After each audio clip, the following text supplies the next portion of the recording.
जय हो बड़े बाबा की, जय हो समर्थ सरकार की, गुरुदेव भगवान की जय। आज हम आप सभी की सेवा में आप सभी की जानकारी हेतु, हालांकि आप सभी को जानकारी पहले से हो सकता है होगी, फिर भी हम आपके लिए एक नई जानकारी, नया विषय लेकर के आए हैं। तो आप अंत तक ज़रूर देखिएगा, तब आपकी समझ में आएगा कि सत्यनाम पंथ में क्या है और सत्यनाम पंथ के बारे में जो बताया गया है आपको, उसमें किस विषय को लेकर के बताया गया है। विषय बहुत ही महत्वपूर्ण है और उसमें काफ़ी खोजबीन के बाद हम क्या खोजने वाले हैं, बड़े बाबा ने जो हमें सामग्री उपलब्ध कराई उसको लेकर मैं आपके समक्ष प्रस्तुत हूँ। आज हम आपको बताने वाले हैं कि हमारे समर्थ साहब जगजीवन दास जी के द्वारा जो ग्रंथ लिखे गए हैं या लिखवाए गए हैं, उनमें से प्रमुख ग्रंथ जो हैं, जैसे कि सबसे पहले हम आपको ग्रंथों के नाम बताएं। उनमें से प्रथम पर है अघविनाश, शब्द सागर, शब्द लीला, दोहावली, परम ग्रंथ, मन पूरन, ज्ञान प्रकाश, महाप्रलय, बुद्ध वृद्धि और दृढ़ ज्ञान, विवेक ज्ञान व उग्र ज्ञान, चरण बंदगी व शरण बंदगी। 13वां है विवेक मंत्र व अघोर मंत्र। 14 है संन्यास योग। 15 है अस्तुत महावीर जी की और 12 मासा ककरहा नामा और छंद बिनती। ये बड़े बाबा के द्वारा लिखे गए जो ग्रंथ हैं, उनमें से ये प्रमुख ग्रंथ हैं जो 18 हैं। इनकी संख्या 18 है। इसमें से अघविनाश महापुराण, ये जो आपके समक्ष है, ये देखिए अघविनाश महापुराण, ये बड़े बाबा के द्वारा लिखवाई गई है। बड़े बाबा ने बोला है और विष्णुदास मुल्तानी ने लिखा है। हमारे सत्यनाम पंथ के लिए और सत्यनाम अनुयायी जो भी हैं, उनके लिए ये महाभारत,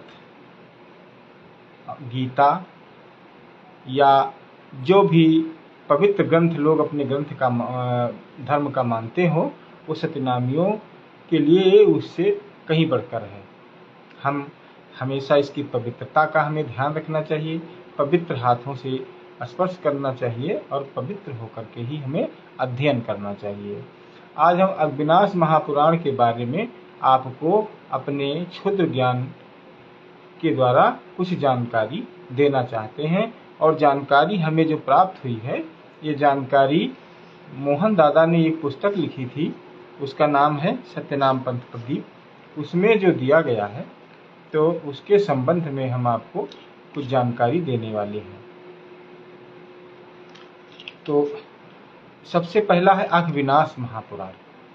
अघविनाश महापुराण में जो कथा दी गई है शुरू से लेकर के और अंत तक, उस पर हम थोड़ा संक्षेप से, जैसे आप लोग अघविनाश का नाम तो सुनते हैं, लेकिन अघविनाश के बारे में थोड़ी जानकारी रखना भी जरूरी है। देखिए, कहते हैं कि जाने बिन जानकारी होनी चाहिए, जिसके संबंध में हम आपको बता रहे हैं। अघविनाश महापुराण के बारे में हम आपको बता रहे हैं। तो देखिए, इसमें से अघविनाश महापुराण में कुल मिलाकर के 865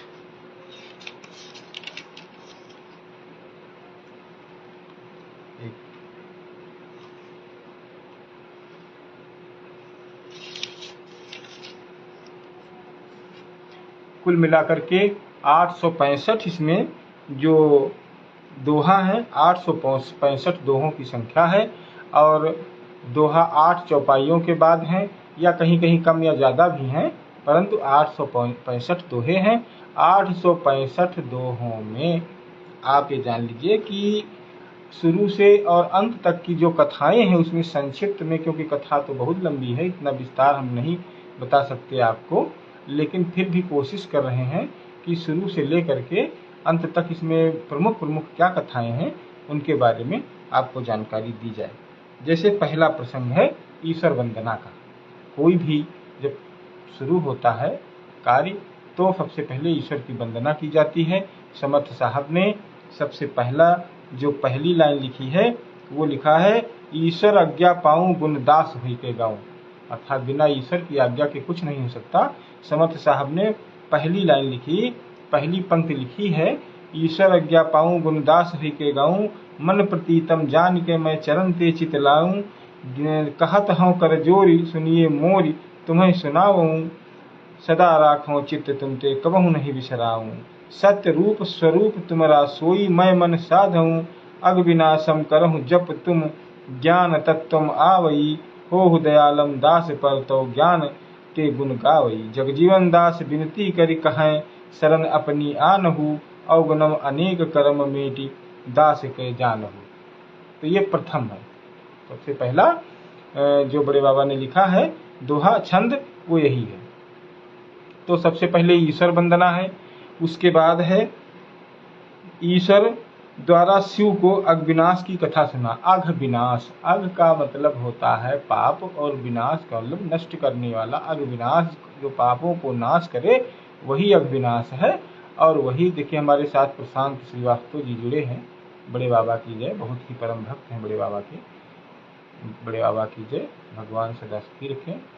तो इसमें जो प्रथम है अघविनाश में ईश्वर वंदना, उसके बाद जो द्वितीय प्रसंग आता है वो है ईश्वर अर्थात विष्णु भगवान द्वारा शिव जी को अघविनाश की कथा सुनाना। उसके बाद तीसरा जो प्रसंग है नारद के भ्रम की कथा। भगवान नारद को भ्रम हुआ था, जैसे रामचरितमानस में भी उनको भ्रम हुआ था उसी तरह से यहाँ भी उनको भ्रम हुआ। महंत अखिलेश दास जी सादर सत्यनाम बंदगी बड़े बाबा की जय। आप भी हमारे साथ जुड़ चुके हैं, ऐसे ही जुड़े रहें। तो बड़े उसके बाद तीसरा जो आता है नारद भ्रम की कथा। पहला ईश्वर वंदना, दूसरा ईश्वर द्वारा भगवान शिव को अघविनाश की कथा सुनाना, और उसके बाद तीसरा है नारद भ्रम की कथा। और नारद को भ्रम का कारण क्या है ये चौथी कथा है अघविनाश महापुराण में। जब आप अघविनाश महापुराण सुनते हैं संजय जी बड़े बाबा की बंदगी सादर सत्यनाम बंदगी, जो आप कथा सुनते हैं अघविनाश महापुराण की, तो कभी कभी ये होता है कि हम कथा तो 8 दिन लगातार सुनते हैं, लेकिन उसमें क्या है इसके बारे में तो कभी तो कथा को पूर्ण करने में हमारे जो आचार्य होते हैं वो दिन में या कभी शाम को या कभी जैसे भी, तो जो मुख्य जो विशेष इसमें कि कौन कौन से कथा हैं, तो इसमें पहला हो गया ईश्वर वंदना, दूसरा है ईश्वर द्वारा अर्थात भगवान विष्णु द्वारा शिव को अघविनाश महापुराण की कथा सुनाना, तीसरा नारद भ्रम की कथा, और चौथा है नारद भ्रम का कारण, पांचवा है ब्रह्मा के ध्यान की कथा, और फिर उसके बाद आता है ब्रह्म अमर की कथा। फिर उसके बाद सातवां है नारद के ध्यान की कथा, नारद का स्वप्न में भ्रमित हो जाना, स्वप्न में ही नारद जी भ्रमित हो जाते हैं। ये कथा प्रसंग बहुत लंबा है तो इसको थोड़ा अभी हम संक्षेप में बताएंगे आपको। फिर मोह माया दोष, भक्ति निंदा दोष और भक्ति महिमा। देखिए जैसे कभी कभी हमें क्या होता है कि अगर हम कोई भक्ति करते हैं या कोई आराधना करते हैं या कुछ कर रहे होते हैं तो हमें उसका भी अहंकार आ जाता है कि हम इतने बड़े भक्त हैं या इतने माला जप रहे हैं या इतनी कथा कह रहे हैं या इतना ज्ञान विज्ञान की बातें कर रहे हैं, तो ये भक्ति के दोष हैं, इसमें भी अहंकार आ जाता है। तो ये प्रसंग हमारे अघविनाश महापुराण में जो बड़े बाबा द्वारा लिखित है उसमें दिया गया है। भक्ति निंदा दोष, भक्ति महिमा, अमर अजीत की कथा। उसके बाद प्रसंग आने लगते हैं। फिर अमर अजीत की कथा है, फिर भाव सत्य ऋषि या और अमर अजीत को श्राप देने की कथा है, मैम नगर के राजा अनिल की कथा। फिर उसके बाद आती है 14वें नंबर पर फिर नारद का स्वप्न भंग होना और ऋषि अनिल के भ्रम का निवारण का उपाय पूछना। जब नारद जी का स्वप्न खत्म होता है तो वो अनिल से उस समय के जो एक परम भक्त राजा थे अनिल, उनसे जाकर के नारद जी अपने स्वप्न की बात सुनाते हैं और उसके बाद वो उनसे उसका उद्धार पूछते हैं कि कैसे हमारा भ्रम नाश हो। ये कथा आती है 15वें नंबर पर। और उसके बाद 16वें नंबर पर है ऋषि अनिल का नारद को श्राप तथा उद्धार हेतु ब्रह्मा के पास भेजे जाने का परामर्श। 17 नंबर पर है नारद द्वारा संवाद तथा नारद का ब्रह्म से भ्रम निवारण की प्रार्थना। ब्रह्मा का नारद को भ्रम भंजक सत्यनाम उपदेश। पंच तत्वों का सृजन तथा सृष्टि उत्पत्ति। विष्णु का शिव को अग्निनाश महापुराण सुनाने की कथा। मन की चंचलता और आवागमन से मुक्ति के उपाय। हमारी अग्निनाश महापुराण जो है ये आप जान लीजिए कि आध्यात्मिक कथा है।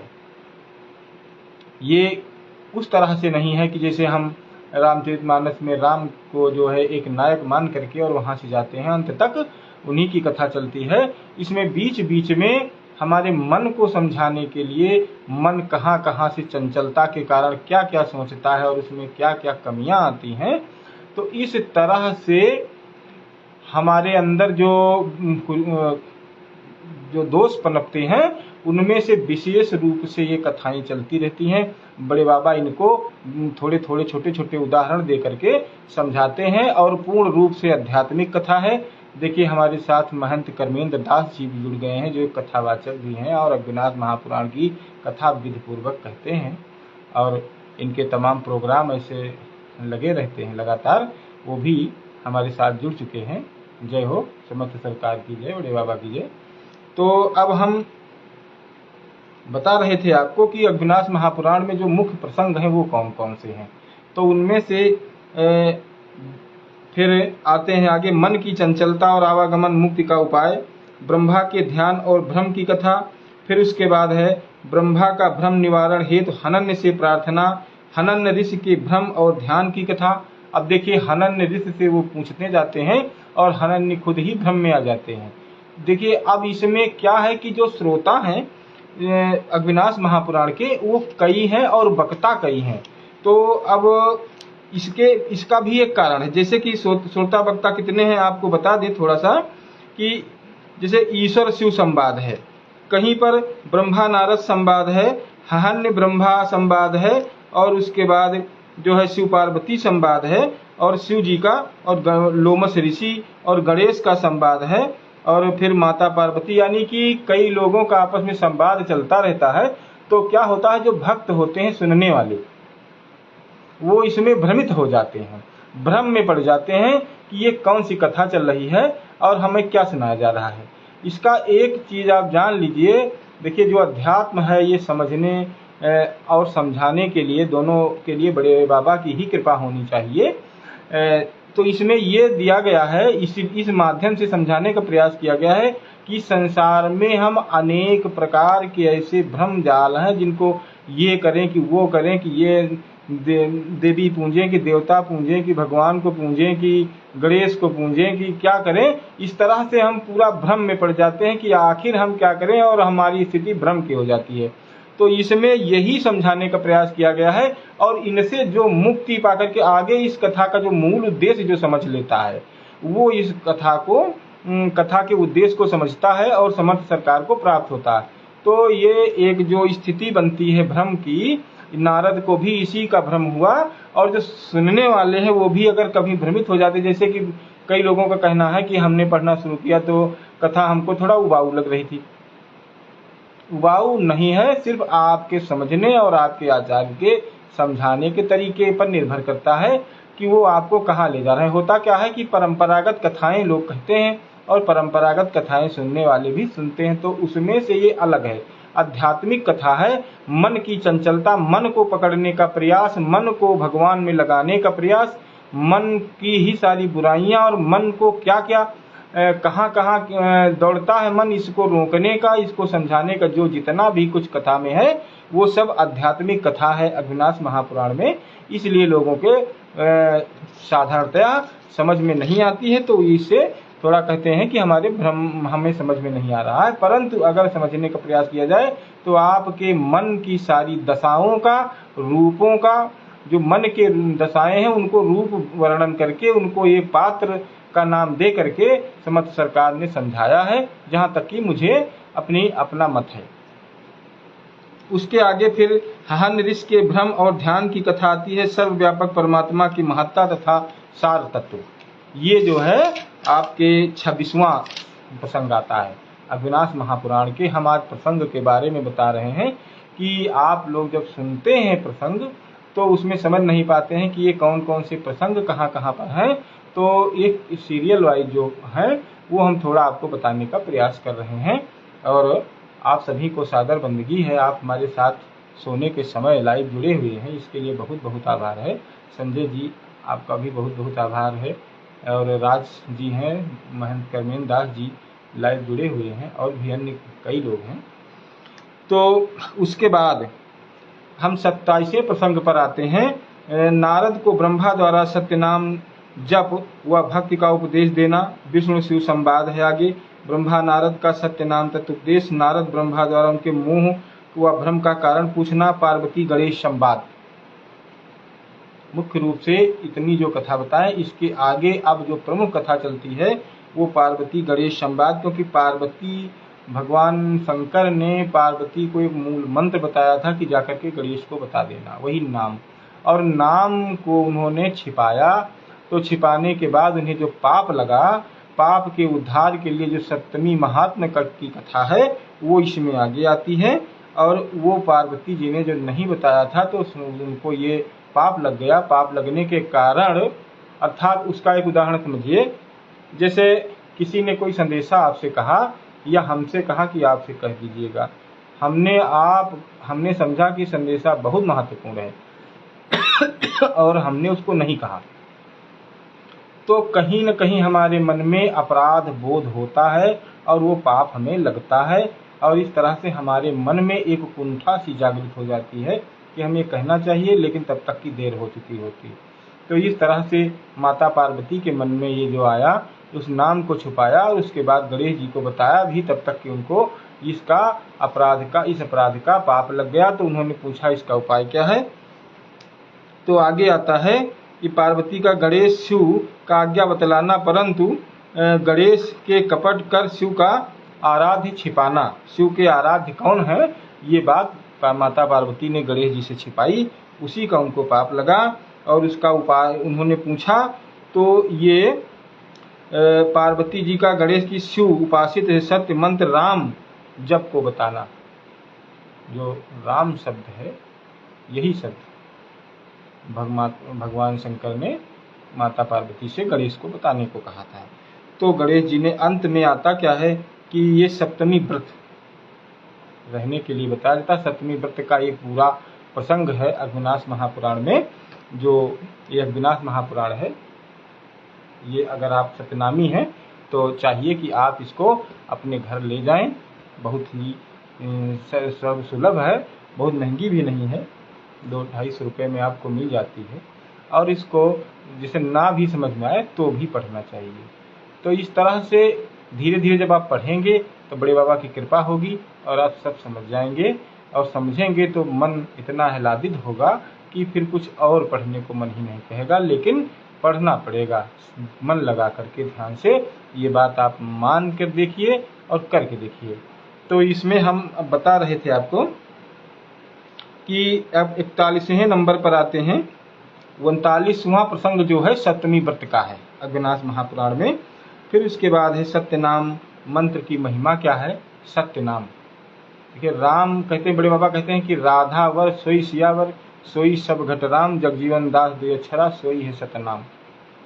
तो अगर वही 2 अक्षर सत्यनाम है तो फिर सत्यनाम की आवश्यकता, या सत्यनाम के नाम से संबोधित करने की आवश्यकता क्यों पड़ी। इसलिए पड़ी क्योंकि जैसे हम कोई पारस पत्थर है तो ऐसे ही नहीं रखते, उसको किसी एक मूल्यवान बर्तन के अंदर या पात्र के अंदर उसको रखते हैं। वो पात्र जो है वो सत्यनाम है, और जो वो मूल जो हमारा पारस है उदाहरणार्थ, वो हमारा नाम है वही।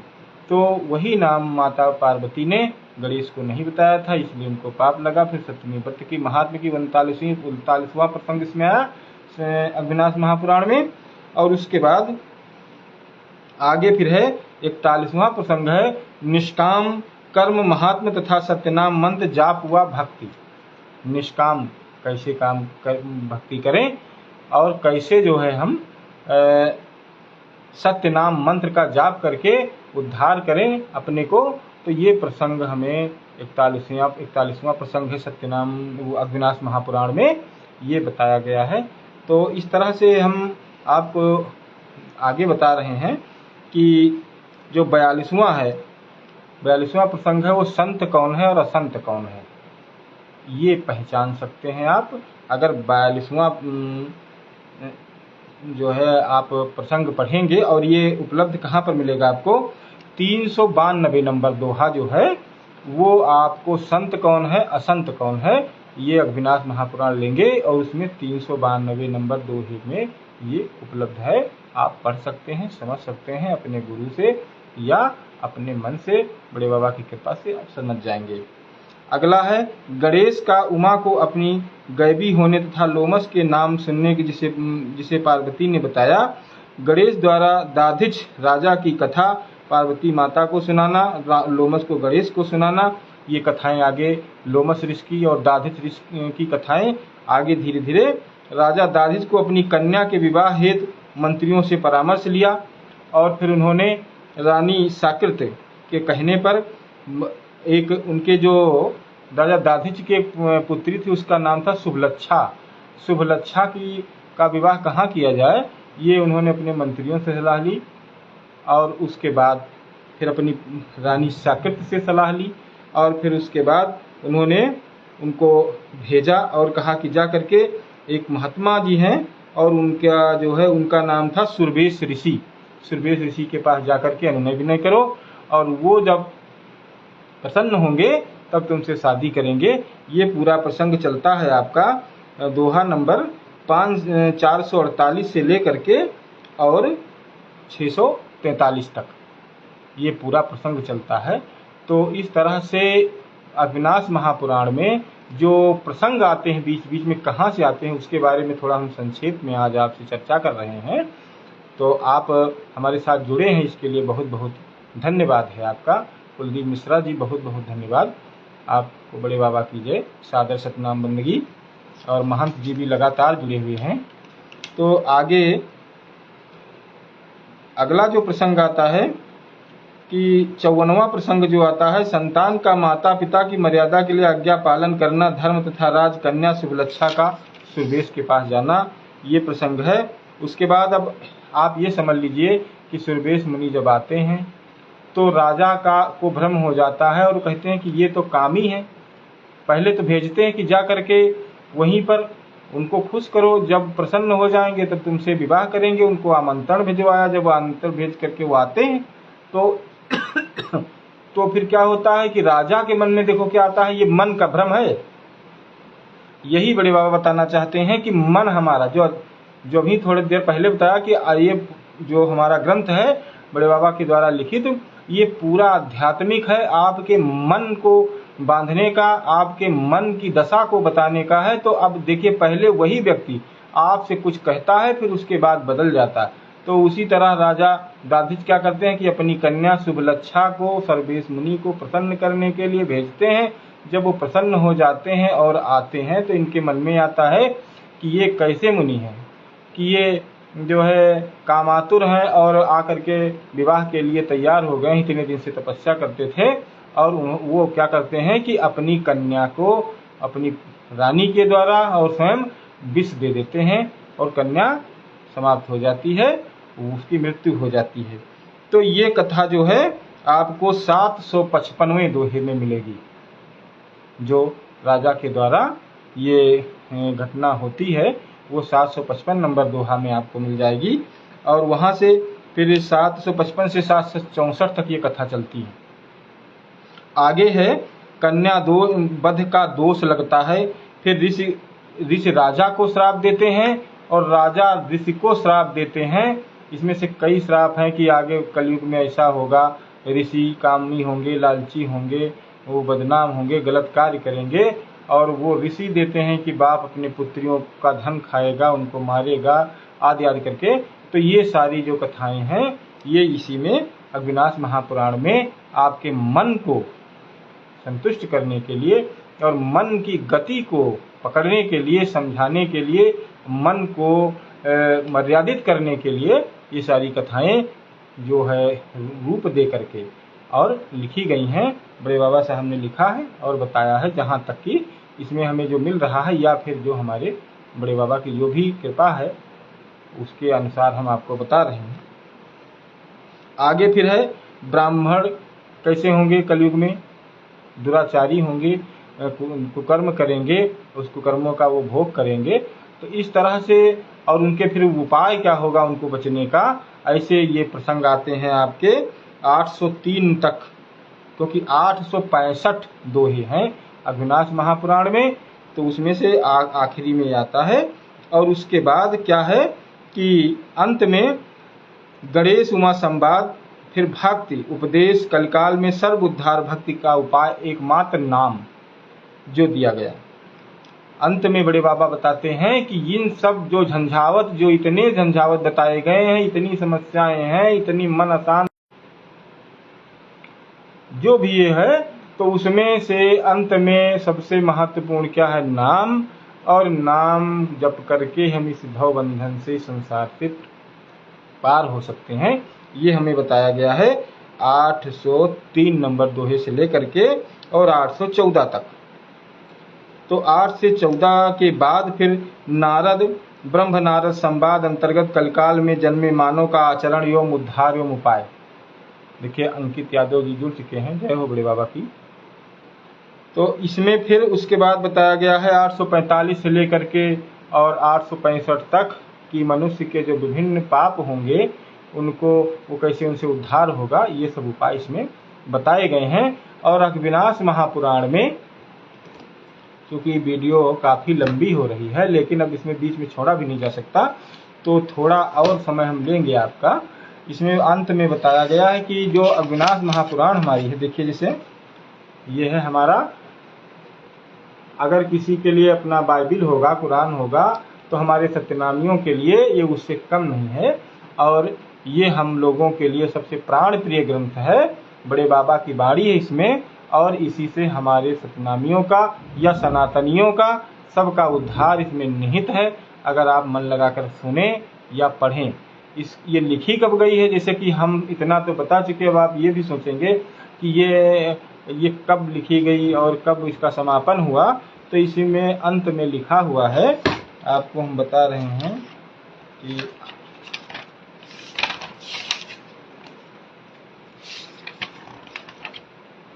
संबत 1700 कहियाए, ऊपर 80 और लगाए, मिति माघ सुदी 13 आही, शुभ दिन भई सो पूरन चाहिए। देखिए संबत 1780, इसमें लिखा है संबत 1700 कहियाए, ऊपर 80 और लगाए, और उसके बाद मिति माघ सुदी 13, सुदी का मतलब है 13 तिथि को शुभ दिन आई, उसी दिन ये पूर्वा, लिखी सो विष्णुदास मुल्तानी, विष्णुदास मुल्तानी ने लिखा, और बड़े बाबा ने लिखवाया। और लिखवाया कहाँ पर बैठ करके, इसमें लिखा है कि हमारी चूक सुधारहि कोई, तब जानहु चतुरा जग सोई, पोथी लिख बैठी जय ठाऊं, मुँह मिठाई सो लीन्हु नाऊ, सरदहा है गाँव अनूपा, देश देश के जानहि भूपा, बसहि चंदेले सकल जग जाना, और पखरपुर परगना बखाना, पखरपुर परगना लगता था तब यहाँ का, सरदहा का। पीर बड़े तहाँ जो सरकारा, सूबा जहाँ राम अवतारा, और ये प्रांत कौन सा था, अवध प्रांत। सूबा राम अवतारा मतलब अवध प्रांत। बसैन तहाँ एक पुरुष सिद्ध हैं सोई, तिनका भेद न जाने कोई, अभरन तीर तहाँ सुहावा, सब दुखहरन सो बाग लगावा। दुखहरन बाग जो सरदहा धाम में, अब तो सरदहा धाम कट गया है नदी में, उसका प्रतीक मात्र है, लेकिन जब कि ये लिखी हुई है तब दुखहरन बाग में बड़े बाबा ने बैठ करके, कहाँ पर लिखवाया था, अभरन कुंड के पास दुखहरन बाग में बैठ करके लिखवाया। आपो ही बैठ लिखायो, अभरन तीरथ तीर, तहाँ बाग दुखहरन है, छाही सुखद गंभीर। विष्णुदास मुल्तानी ने लिखा और बड़े बाबा ने लिखवाया। जैसे हमें अपने प्रियतम की अगर पत्री चिट्ठी मिल जाती है या व्हाट्सएप मैसेज आ जाता है तो हमको लगता है कि वही मिल गए और हमें अंदर से प्रीति होने लगती है। ऐसे ही बड़े बाबा के द्वारा लिखवाया गया उनकी वाणी का ये ग्रंथ जब आपको, हमको या सतनामियों को मिलता है तो लगता है हमें कि उन्हीं के दर्शन हो रहे हैं और जो इसमें विचार लिखे हैं वो बड़े बाबा के ही विचार हैं, तो उनके दर्शन ही समझो हो जाते हैं।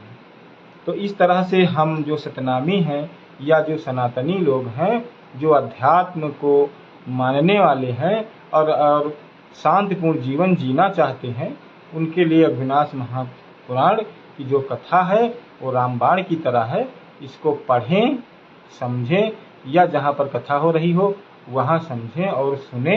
जो प्रसंग हैं इसमें बीच बीच के हमने आपको आज कुछ बताने का प्रयास किया, हालांकि इतना हम कहाँ बता सकते हैं, फिर भी कुछ प्रयास किया है। फिर भी अगर कोई गलती होगी तो उसके लिए आप लोग क्षमा करिएगा। अब अगले वीडियो में आपसे मिलेंगे, तब तक के लिए जय बड़े बाबा की, जय हो सत्यनारायण सरकार की। आप सभी को सादर बंदगी, बड़े बाबा की जय।